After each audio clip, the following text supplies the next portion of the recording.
մեր մոտ միշտ համարվել է, որ քաղաքականությամբ պետք է զբաղվեն խաբեբաները, քաղաքականությամբ պետք է զբաղվեն մարդիկ, որոնք խորամանկ են, որոնք սեփական ժողովրդին կարան խորամանկ են եւ իշխանության կան, ինչպես որ 18 թվականին եղավ, երբ որ տնտեսությունը զարգացավ, մեծացավ 2 անգամ, բանկերի շահույթը մեծացավ 11 անգամ, բայց մարդկանց կենսամակարդակը մնաց նույնիսկ իջավ։ Սա ամենամեծ խայտարակությունն է եւ ամենամեծ ամոթն է մեր համար։ Ես ուղղակի մի կետի վրա կուզենամ անդրադառնալ երաշխարհված խաղաղության վերաբերյալ, որտեղ առանց երաշխարհված խաղաղության ես ուղղակի հավաստիացնում եմ, ոչ մի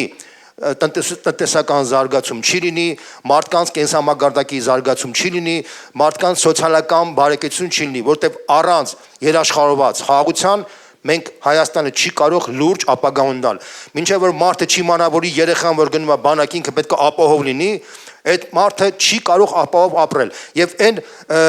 զորամասերի պետերը, որտեղ 18 տարեկան երեխան զոհվում է, այդ մարդը պետք է կանգնի քրեական պատասխանատվության տակ, առանց որևէ բանի, որտեղ Հայաստանում պետք է մենք ունենանք երաշխարհված բանակ, երաշխարհված անվտանգային համակարգ։ Հիմա ինչով է տարբերվում երաշխարհված խաղաղությունը, որ մենք ենք առաջարկում, այն խաղաղությանը, որ առաջարկում է Նիկոլ Փաշինյանը։ Ասեմ դες համաշխարհային պատմության ընթացքում ժամանակից աշխարհում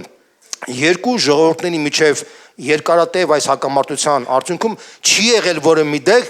որտեղ այդ հաշտությունը լինի առանց միջնորդի։ Չկա այդպիսի փաստ։ Այսինքն փաստացի այն ինչ որ հիմա առաջարկվում է Հայաստանի ժողովրդին, սա էքսպերիմենտ է եւ ինքը փաստացի նշանակում է խաղաղություն Ալիևի ցանկությամբ։ Սա կարող այդպես ձևակերպենք, այսինքն մի օր կարող Ալիևը հայտարարի, որ ես հիմա արդեն ուզում եմ խաղաղություն, հաջորդ օրը կարող ասի ես ուզում եմ պատերազմ։ Իսկ դա ինչի արդյունքում կլինի, որովհետեւ Ալիևը կտեսնի, եթե ինքը ուժեղ է, Հայաստանը, այսպես ասած, անվտանգ չի, ինքը միանգամից իր խնդիրը փոխի։ Մենք ինչ ենք առաջարկում։ Մենք առաջարկում ենք, որ այս առաջարկվող իբր խաղաղության մենք պետք է ունենանք երաշխավորված խաղաղություն, որտեղ Հայաստանի եւ Ադրբեջանի բանակցային գործընթացի մեջ լինի միջնորդ։ Ես մի օրինակ բերեմ նաեւ Հայաստանի եւ Ադրբեջանի սահմանի երկարությունը մոտ 1000 կիլոմետր է, Նախճեվանով եւ 1000 կիլոմետր։ 1000 կիլոմետրից Ադրբեջանը ճանաչել է ընդամենը մեր 12 կիլոմետրը,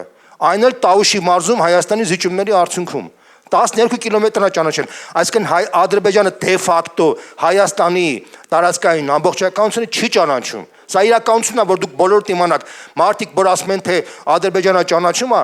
այդ երկրորդ խաբեությունը Ադրբեջանը աշխարհով մեկ դա հայտարարում է, բայց սահմանները չի ճանաչում, որտեղ հույս ունի, որ այս մարդը մնա հունիսի 7-ից հետո,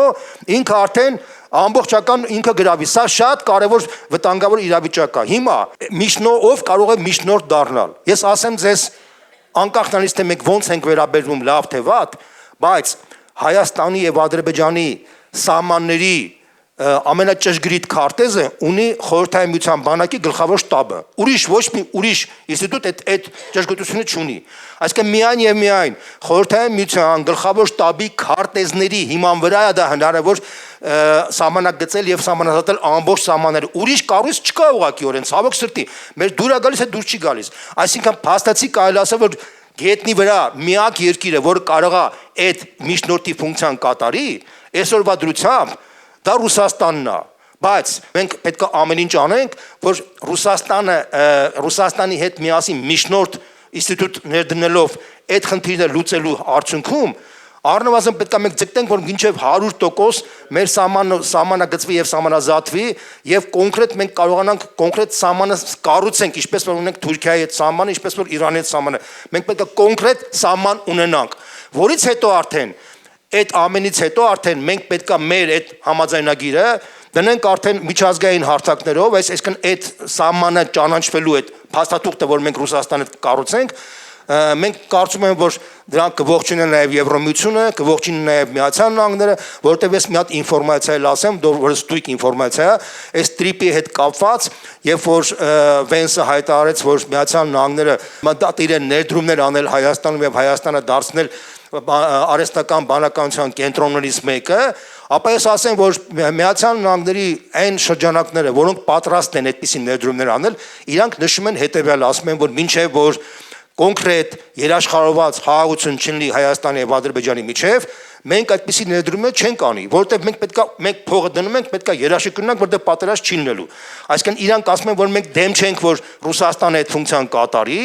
մենք երաշխիք ունենանք, հետո Միացյալ Նահանգները կարան միանան դրան։ Այսինքն սա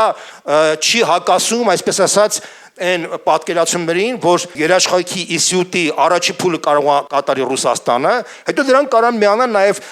Միացյալ Նահանգները, Եվրոմիությունը, ինչպես որ Մինսկի խմբի ժամանակ այդ process-ը կատարվեց։ Բայց ի տարբերություն Մինսկի խմբի, մենք ունենք շատ առարկայական կոնկրետ համաձայնագիր Ռուսաստանի հետ անվտանգային իմաստով եւ մեր դա հենց դա է, որ մեզ պաշտպանում է եւ վտանգներից պաշտպանեցեք ինչա կատարվում ծոցի երկրներում։ Ծոցի երկրները ունեին անվտանգային բոլոր պայմանները Միացյալ Նահանգների հետ եւ հսկայական միլիարդավոր դոլարներ էին տալիս Միացյալ Նահանգներին, ասեմ դե ժողովուրդ, հսկայական քանակի։ Եվ պարզվեց, որ այդ անվտանգային հովանոցը փուչիկ էր։ Պարզվեց, որ փաստացի Միացյալ Նահանգները ասում էին, որ մենք ձեր օդը պահում ենք, բայց օդ չկար, այսինքն ներդրումներ չէին արել, կամ արել են այնքանով, որքանով, այսինքն իրանց բազաները փայլուն պաշտպանել են, բայց Քաթարի, Սաուդյան Արաբիայի, Բահրեյնի ամբողջ տնտեսական ենթակառուցվածքները ռմբակոծության տակ հայտնվել եւ ոչ մի պաշտպանություն չի եղել։ Դուք այդպիսի պաշտպանություն եք ուզում, ես հարց եմ տալիս։ Կարելի է վստահել այդպիսի համակարգին, իհարկե ոչ,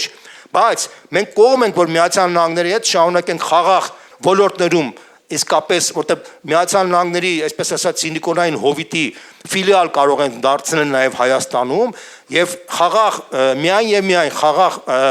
ոլորտների պարագան մենք կարող ենք զարգացնել Միացյալ Նահանգների հետ հարաբերություններ, հաշվի առնելով նաև այն հանգամանքը, ես ասեմ, որ Սիլիկոնային հովիտում Միացյալ Նահանգների բավականին մեծ քանակի հայ ազգի ինժեներական միտք կա, որով կարողանանք մենք Հնդկաստանի օրինակով Հայաստանը նույնպես զարգացնել։ Իհարկե դա չի վերաբերում ատոմային էներգիայի մասով, ատոմականի մասով մեր միակ եւ գլխավոր գործընկերը պետք է լինի Ռուսաստանը, որովհետեւ Ռուսաստանը այսօր ատոմականներ է կառուցում ՆԱՏՕ-ի անդամ երկիր Հունգարիայում, ՆԱՏՕ-ի անդամ երկիր Թուրքիայում, Հնդկաստանում եւ այսօրվա դրությամբ մենք համարում ենք առաջատար երկրներից մեկը, այսինքն մենք պետք է համագործակցենք այն երկրների հետ, այն ոլորտներում, որտեղ իրենք առաջատար են աշխարհում։ Արհեստական բանականության ոլորտում Միացյալ Նահանգներն առաջատար, ատոմային էներգիայի պարագայում Ռուսաստանն առաջատար, մեր անվտանգությունը գետնի վրա Ռուսաստանը կարող է ապահովի, բայց Միացյալ Նահանգների հետ մենք պետք է նաև համագործակցենք այլ ոլորտներում։ Իսկ ինչ վերաբերում է Եվրոմիության հետ, ապա ես համաձայն եմ Թևանյանի հետ այն գաղափարը, որ իսկապես արժե համակարգային իմաստով ու չհաշված ավանդական արժեքները, որ մենք պետք է պահպանենք եւ մենք մերժում ենք ոչ ավանդական են արժեքները, որ Եվրոմիությունը փորձում է տարածել աշխարհով մեկ, բայց կան արժեքներ, եվրոպական արժեքներ, բազային արժեքներ, դա մարդու իրավունքների արժեքն է, դա մասնավորի պահպանության արժեքն է, դա դատական համակարգի ազատության եւ ինքնություն արժեքն է, դա իշխանությունների տարանջատման արժեքն է, ընդհանրապես եվրոպական զարգացման մոդելի արժեքն է, որը մենք աջակցում ենք եւ խրախուսում ենք եւ մենք պետքա իսկապես այդպիսի երկիր կառուցենք եւ վերջապես սեպայի շրջանակներում մենք պետքա վերջնագրերով հանդես գանք եւ ասենք, որ մենք գիտեք ինչ, մենք թափառաշրջի չենք եւ մուրացկան չենք, կամ մեզ տալիս եք ազատ վիզաների ռեժիմ, կամ մեզ շարունակեք խաբել։ Ըստ էության այդ խաբեությունը, որ կա ցավոք սրտի եվրոպական երկրների կողմից, ոչ եվրոպական երկրների անձամբ շատ տարածված բան է։ Վրաստանը ստացավ այդ հնարավորությունը, մենք էլ այդ հնարավորությունը ունենք այդ հնարավորությունը ստանալու եւ այս 8 տարվա ընթացքում, որ իբր թե եվրոպական իշխանությունը սանտիմետր անգամ չի մոտեցրել այդ խնդիրը, սանտիմետր անգամ, եւ մենք այս 4-5 տարիների ընթացքում պետք է ամեն ինչ անենք, որ այդ խնդիրները լուծենք։ Ի վերջո, ես նույնպես եմ կրկնում, 4-5 տարիների ընթացքում Հայաստանը կարող է իսկապես դառնալ լուրջ անվտանգային իմաստով շատ լուրջ անվտանգ երկիր, կայուն բարեկեցիկ զարգացում ունենա, խաղաղությունը ապահովի եւ թռիչքային զարգացում